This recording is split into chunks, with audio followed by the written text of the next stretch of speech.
सोनपुर गांव अपनी सादगी और मिट्टी की खुशबू के लिए जाना जाता था। यहाँ के लोग खेती किसानी से अपना पेट पालते थे। उसी गांव में एक परिवार रहता था, अख्तर, फातिमा और उनकी बेटी सना। उनका 3 कमरे का मिट्टी का घर, टीन की छत वाला, बरगद के पेड़ की छांव में खड़ा था।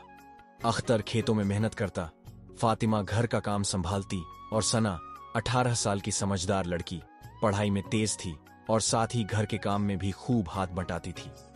लेकिन समय बदल रहा था, सूखा पड़ने लगा, फसलें लगातार खराब हो रही थीं।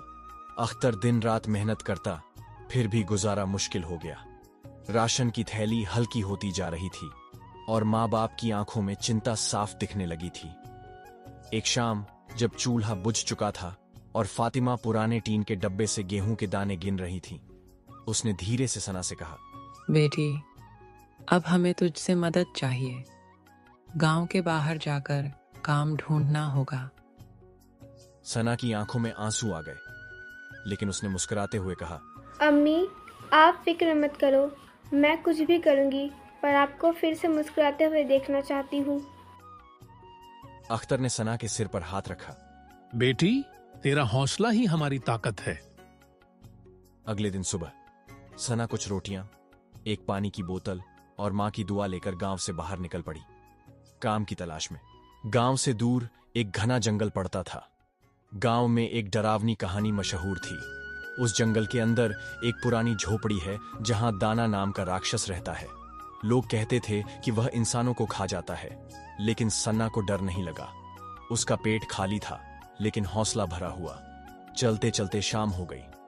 पत्तों की सरसराहट और जानवरों की आवाजों के बीच सना को एक झोपड़ी दिखी, बिल्कुल वैसी ही जैसी गांव वाले बताते थे। झोपड़ी के पास पहुंचते ही एक भारी आवाज गूंजी, कौन है वहां?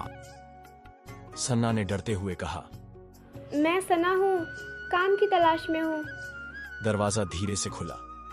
सामने एक विशाल राक्षस खड़ा था, नीली आंखें, लंबी दाढ़ी और मजबूत शरीर। लेकिन उसकी आंखों में क्रूरता नहीं थी, कुछ और था, जैसे किसी ने उसे समझने की कोशिश ही नहीं की।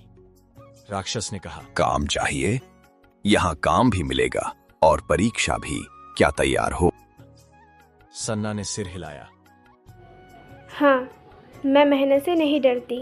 राक्षस, जिसे सब दाना कहते थे, ने सना को कुछ काम बताए। झोपड़ी की सफाई, बर्तन धोना, खाना बनाना, लकड़ियां लाना। ये काम आसान नहीं थे, लेकिन असंभव भी नहीं। पहले दिन ही झोपड़ी में चारों ओर धूल, मकड़ी के जाले और पुराने बर्तन फैले हुए थे। सना ने सांस ली और बिना रुके सब कुछ साफ किया।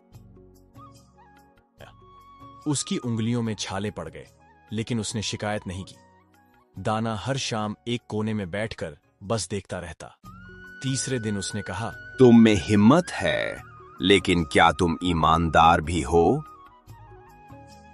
सना ने जवाब दिया, ईमानदारी मेरे माँ बाप ने सिखाई है, वह मैं कभी नहीं छोड़ूंगी। राक्षस मुस्कुराया।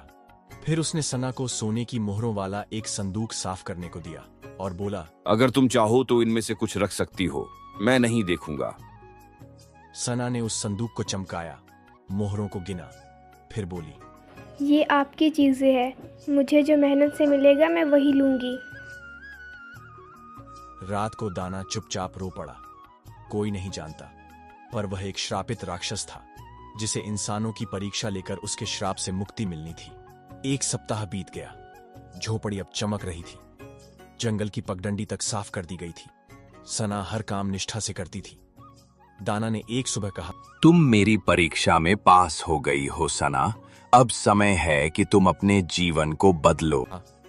झोपड़ी के पीछे उसने उसे एक बड़ा संदूक दिखाया, जिसमें खाने पीने का सामान, नए कपड़े और सोने चांदी की थैलियां थीं।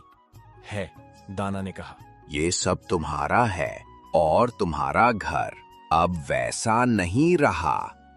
सना को कुछ समझ नहीं आया, पर उसने धन्यवाद कहा और सब कुछ लेकर गांव की ओर लौट पड़ी। जब सना गांव पहुंची तो उसकी आंखें खुली की खुली रह गईं। उसका मिट्टी का घर अब बड़ा, मजबूत ईंटों का बना था। छत पर लाल टाइलें थीं, आंगन में हरा घास और अंदर के कमरे खूबसूरती से सजे थे। बर्तन चमक रहे थे और स्टोर रूम में गेहूं, चावल, दाल की बोरियां भरी थीं। फातिमा ने दौड़कर उसे गले लगाया। अख्तर खुशी से रो पड़े। सना बोली, मैं खाली हाथ नहीं आई हूँ, मैं कुछ लेकर आई हूँ, अपनी मेहनत और एक दोस्त का विश्वास। सना के घर में रोज मेहमान आते। गांव वाले पूछते कि यह सब कैसे हुआ। सना ने किसी को दाना का नाम नहीं बताया, लेकिन उनका पड़ोसी यूसुफ, जो पहले ही जलता था, अब और जलने लगा। उसकी पत्नी संजना ने एक दिन कहा, देखो उस लड़की को कितना सब कुछ मिल गया, तुम भी जाओ वहाँ काम ढूंढो, क्या पता हमें भी कुछ मिल जाए। यूसुफ ने पहले टाला, फिर संजना के जोर देने पर अगले दिन वह जंगल की ओर निकल पड़ा। झोपड़ी के पास पहुंचते ही यूसुफ ने दरवाजा खटखटाया। दाना बाहर आया। उसकी आंखें अब गंभीर थीं। उसने पूछा, तुम काम की तलाश में आए हो? यूसुफ ने सिर हिलाया। दाना ने वही काम बताए, सफाई, लकड़ियां, खाना बनाना। लेकिन यूसुफ आलसी था। उसने आधा काम किया, कुछ चीजें चुरा लीं और सोने की मोहरें भी छिपा लीं। दाना सब देख रहा था। तीसरे दिन दाना ने कहा, अब तुम्हारी अंतिम परीक्षा है, ईमानदारी। क्या तुम पास होगे?